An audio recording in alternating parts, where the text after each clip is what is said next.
Mr. President, here's what the regime and their very rude and inappropriate representatives do not want you to hear. That 5 years ago, this month, this anniversary is coming up, thousands of their people filled the streets of Cuba and demanded their freedom. They were hungry, they were tired, they are living through years of blackouts. They are sick of a regime that sits on billions while its people starve. For 67 years, the Cuban regime has enriched itself, its ruling elites, while abusing its people, strangling private enterprise, criminalizing dissent, and clinging to failed communist economics. Colleagues, communism has never worked, it doesn't work, and it will not work. And when the Cuban people demanded something better, something different, to have a voice, the regime could choose to listen, but it did not.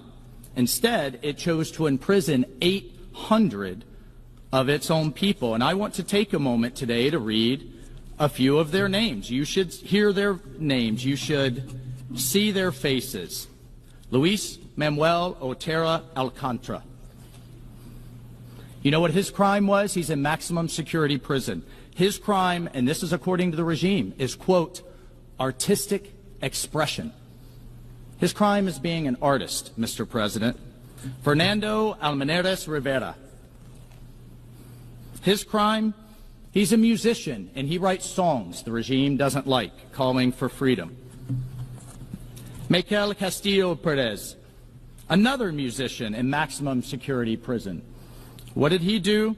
He also wrote rap songs the regime doesn't like. This young man, this amazing young man, Duanes de Bel Leon Tobera, is a young poet. He's a poet. Security prison. And these two brothers, Jorge Martin, Nadir Martin Perdomo, the UN, you all, have condemned their imprisonment and called for their release. See their faces as you make your speeches today. Remember them, because they're in prison for daring for freedom. Colleagues, they're not armed, they're not violent, they carry flowers and write poems and write music. And for that, the regime beats them, detains them, and tries to break them. These are the names the delegation here banging on the table doesn't want you to hear. They don't want this assembly to hear it. They don't like free speech. They don't like dissent. And instead, year after year, they hide behind this myth called a blockade. But let's talk about this so-called blockade.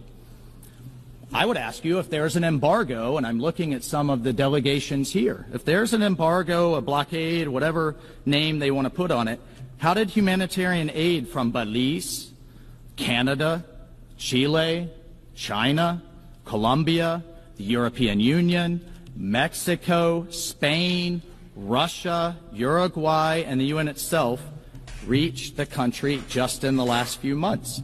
Many of you have mentioned a massive Russian oil tanker with 750,000 barrels of oil just went to the island. There's a humanitarian aid provision in our law for humanitarian aid. There is no ring of Navy warships, U.S. Navy warships, sitting around this island blocking trade or humanitarian aid going into Cuba. It's fake, it's false, it's a lie.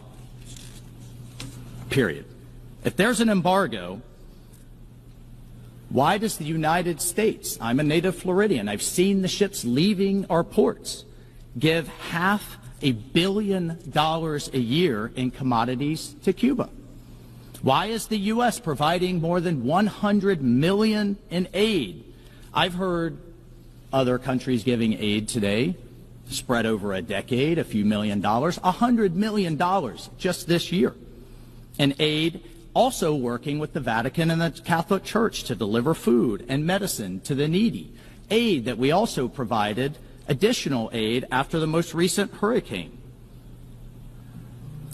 And I ask you, I go back to the fundamental question. If there's no food and fuel for hospitals, how is there fuel for the Castro private family jet?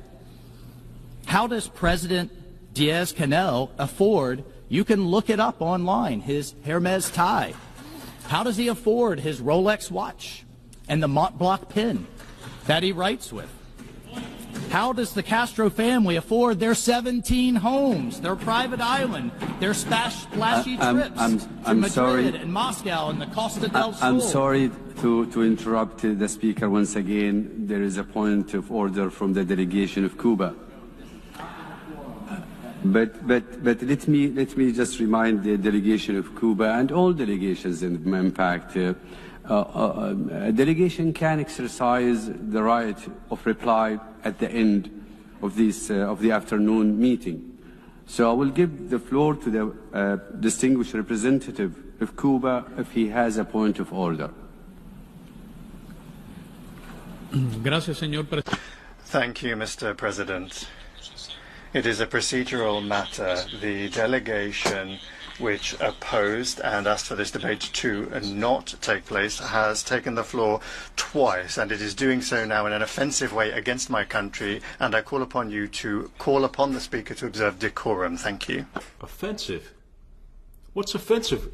What, the facts are offensive to you? The fact that you guys are raping and pillaging your own country and have been doing so for decades. I want every young leftist in America who voted for Zoran Mamdani, Daria Lisa Chevalier, Brad Lander, who was going to vote for Graham Plattner before he is probably going to drop out today.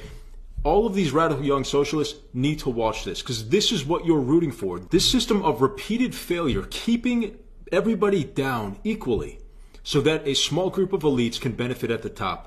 This is the same lie that Zoran Mamdani and Daria Lisa Chevalier, all of them, are trying to sell here in America.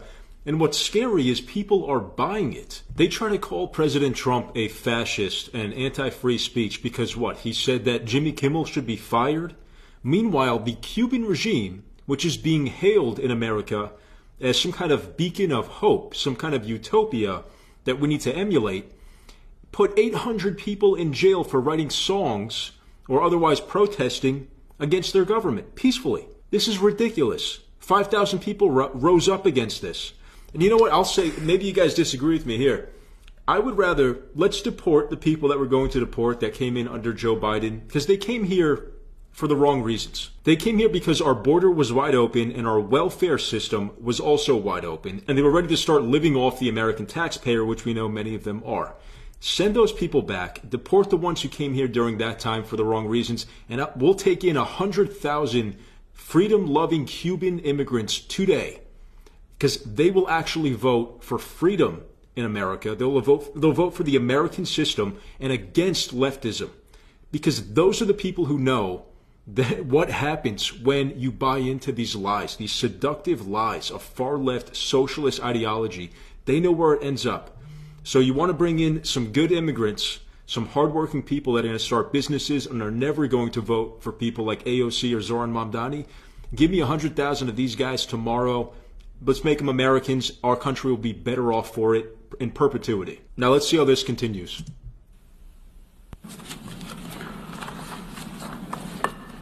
Your remarks will be reflected on the record of this meeting. I also appeal to members to conform to the practice of the United Nations, whereby debates are conducted in a respectful manner. I cannot stand self-righteous socialists. Continue. And that's what these guys are. Thank you, Mr. President. And I just will have to say as an aside that the truth hurts and the truth isn't disrespectful. I'm sorry you don't want to hear it, the delegation from Cuba. But here's the part, colleagues, they're really not going to want to hear. This is an organization called GAISA. This is the Cuban military's secretive conglomerate that runs about half the Cuban economy. It has an $18 billion trust fund. I would hope you would all ask yourselves, particularly those that are contributing, where's all the money going? Where is all of that money? $18 billion under GAISA. If you haven't heard of it, it doesn't give a cent of those earnings to the Cuban people.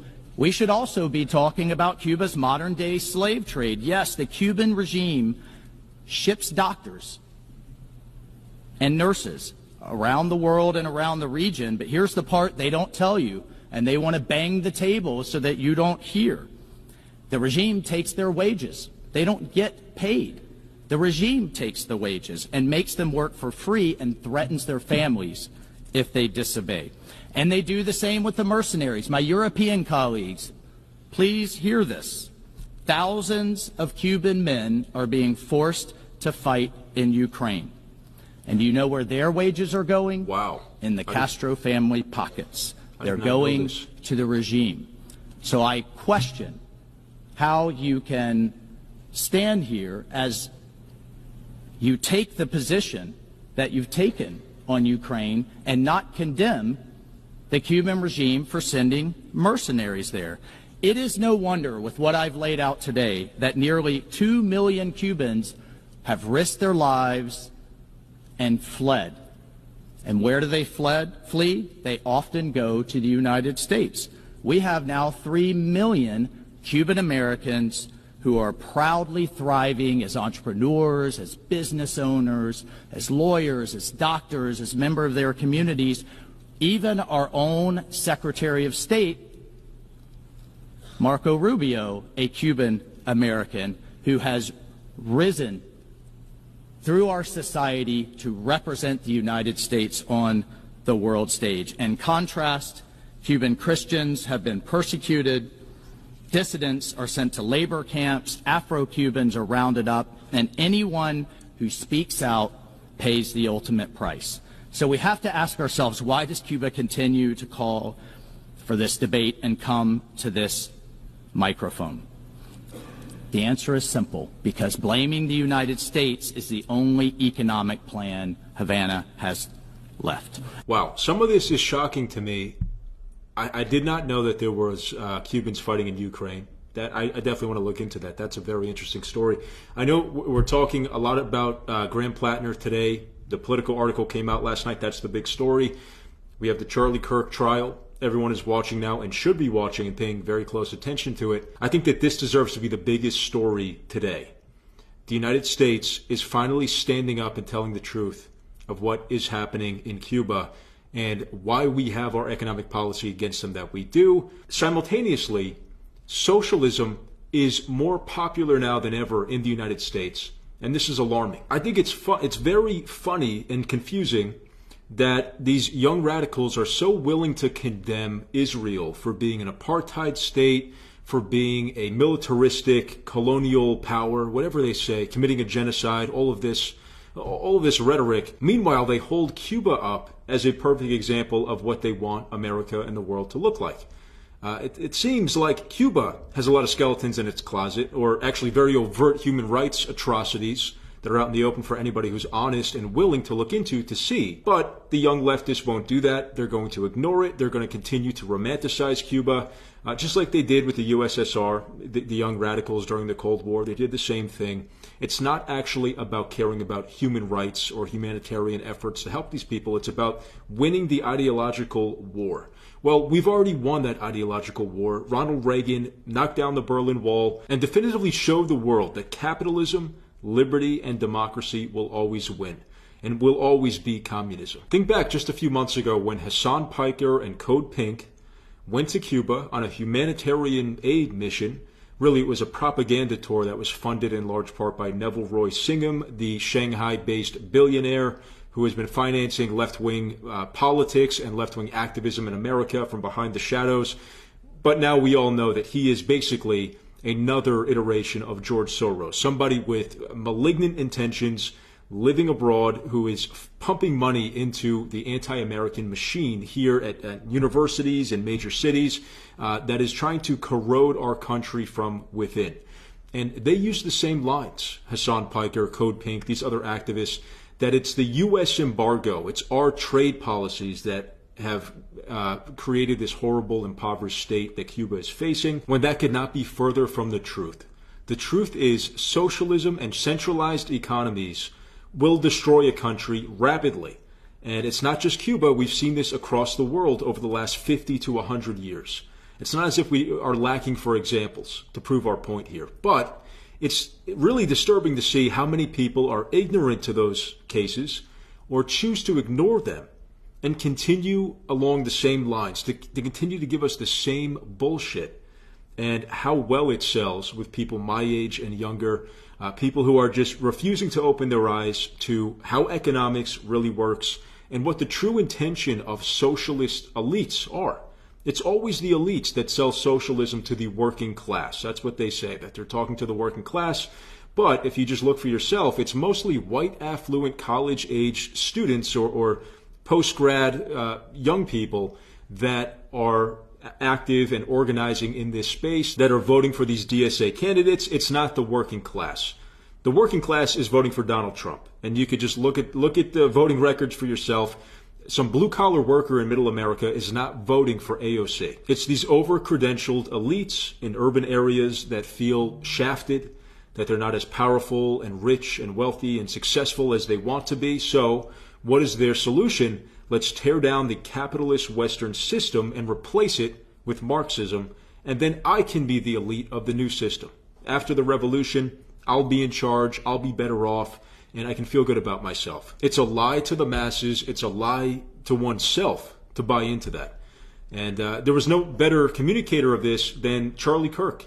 You know, we're watching his trial today, and it's really heartbreaking to see as they're showing footage, as they're going through all the details, and it forces us to remember that day. But not only did we lose an amazing man, a father, a conservative leader, but we also lost one of the most powerful voices at communicating to young Americans the detriments and the dangers of socialism, and also the virtues of free market enterprise, and why we need to protect the free market system that we have in America. We need to protect capitalism and liberty here in America so that entrepreneurship and hard work and meritocracy can prevail over forced equality. But I'll leave it right there. I want to hear your guys' thoughts about this in the comments. If you guys liked the video, leave a like and subscribe to the channel. Thank you so much for watching, and I'll see you next time.